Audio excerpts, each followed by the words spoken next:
सब लोग जानते हैं जो सरकार लिख के देती है वही राज्यपाल जी जो हैं पढ़ते हैं। महामहिम का हम लोग सम्मान करते हैं। कुछ दिन पहले ही ये बिहार के राज्यपाल बने हैं, तो उनका हम लोग स्वागत करते हैं। भाषण दिया है उन्होंने, लेकिन आप लोगों ने जब भाषण सुना होगा तो सब लोग लगता है कंफ्यूज होंगे कि कौन सी सरकार के बारे में भाषण था। ये 2015 वाली सरकार थी का भाषण उन्होंने पढ़ा है कि 2017 वाला का पढ़ा है कि 20 वाले का पढ़ा है कि 22 वाले का पढ़ा है कि 24 वाले का पढ़ा है। आप अगर पूरा भाषण देखें तो आखिर कौन सा सरकार के बारे में इन्होंने भाषण पढ़ा है। हाल फिलहाल में भी 1 साल नई सरकार को हुआ है और हमें 1 साल में इनकी कोई उपलब्धि जो है दिखी नहीं है कि कौन सा उपलब्धि बिहार सरकार। पढ़े थे तो अगर पढ़ना था तो नीति आयोग का रिपोर्ट भी पढ़ देते। साक्षरता के मामले में बिहार सबसे फिसड्डी है। बिहार जो है प्रति व्यक्ति आय निवेश में सबसे फिसड्डी है। किसानों के आय में फिसड्डी है।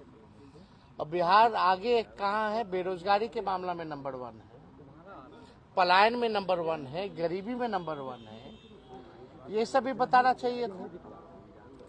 तो हम लोग तो जान ही रहे थे भाई सरकार ने कोई काम किया नहीं है। गवर्नर महामहिम है, ये औपचारिकता होती है कि जो सरकार लिख के देगी चाहे झूठ हो सच हो वो राज्यपाल जो है पढ़ेंगे। अब इस पर अभिभाषण पे चर्चा होगी। जब चर्चा होगी तो एक एक जो है पोल हम लोग सरकार का खोलेंगे और ऐसा पोल खोला जाएगा कि उनका जवाब देना।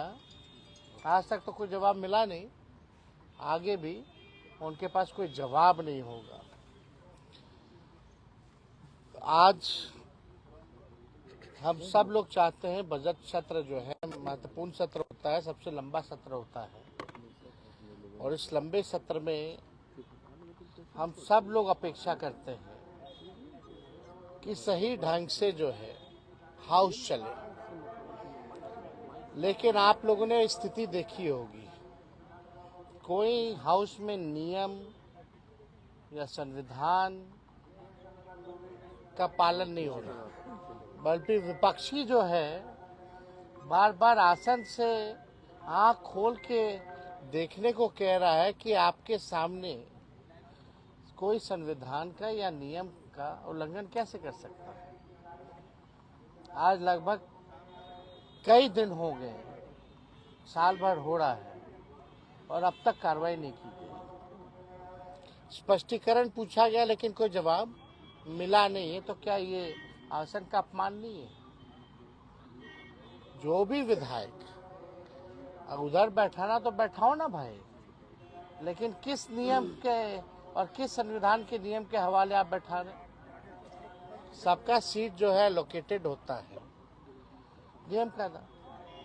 अगर हम लोगों ने व्हिप के खिलाफ अगर किसी ने उल्लंघन किया है तो वो नियम में बना है कि उल्लंघन होगी। अगर कोई कंप्लेंट करेगा, पार्टी अगर कंप्लेंट करती है तो उस पर कार्रवाई होनी चाहिए, तो कार्रवाई भी नहीं होती है। हमारे सदस्य की सदस्यता छीन ली जाती है और विलम्ब। एमएलसी सुनील सिंह केवल पलटू राम कहने पे उनकी सदस्यता छीनी जा सकती है। यहाँ व्हिप का उल्लंघन हो रहा है, डेली सदन को शर्मसार किया जा रहा है, आसन के नीचे खेल हो रहा है, तो सदस्यता नहीं छीनी जा रही है। तो मेरा ये कहना है कि संविधान सत्ता पक्ष के लिए कुछ और है क्या? नियम सत्ता पक्ष के लिए कुछ और है क्या और विपक्ष के लिए कुछ और है क्या? वो तो हम धन्यवाद देते हैं उच्चतम न्यायालय को कि सुनील सिंह जी के मामले में जो है जो तानाशाही जिस प्रकार से सदस्यता ली गई थी, तुरंत सुप्रीम कोर्ट ने न्याय किया, जस्टिस किया और न्याय मिला। लेकिन भाई उस सदन का तो हो गया, कोर्ट जाना पड़ा। तो हम देखिए बिहार विधानसभा के मामले में हम पे बड़ा दबाव है। लोगों का कहना है कि कोर्ट जाइए उन विधायकों के खिलाफ। हम कोर्ट नहीं जाना चाहते, हम चाहते हैं कि ये लोकतंत्र का मंदिर पवित्र रहे, इस पे कोई दाग ना लगे।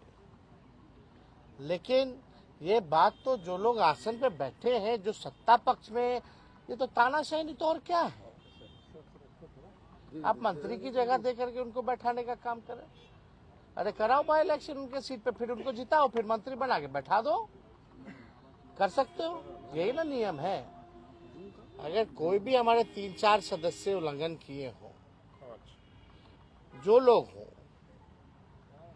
तो भाई कार्रवाई होनी चाहिए, पार्टी कार्रवाई करती है। विप का मतलब क्या होता है, यानी विप का कोई मतलब नहीं, तो इस व्यवस्था को आप रखे क्यों, हटा दो। तो देखिए, अगर सिटिंग अरेंजमेंट में ही ये हाल है, तो विपक्ष तो संविधान और नियम और लोकतंत्र को बचाने के लिए हमेशा आवाज उठाएगा। निशांत की चर्चा बड़ी हो रही है। अब हो गया, आप जी, अब तो हम बोल दिए। नेता भी कह रहे हैं कि आना चाहिए। अब देखिए, अब उनका पार्टी का मामला है, उन पर छोड़ा गया। हमने एक बार नहीं कई बार प्रतिक्रिया इस मामले में दे दिया है। बार बार मेरा इस पे, आपने पूर्व बयान मेरा सुन लीजिए, आपको पता चल जाएगा तय है कि नहीं है। तो इस पे हम बार बार इस मामले में, मुख्यमंत्री पद के चेहरा नहीं होंगे, का एक बयान आया है। अरे माननीय मुख्यमंत्री पद का चेहरा आदरणीय नीतीश कुमार जी ने जो मंत्रिमंडल विस्तार किया है, वो उनका आखिरी मंत्रिमंडल विस्तार है। अब नीतीश कुमार जी दोबारा बिहार के मुख्यमंत्री नहीं बनने जा रहे। हालांकि हम पूरा सम्मान करते हैं, बुजुर्ग हो गए हैं, अब उनका समय पुराना हो चुका है, समय खत्म हो चुका है। Nitish ji is a old model, he doesn't have any vision, road map, and he got 20 years.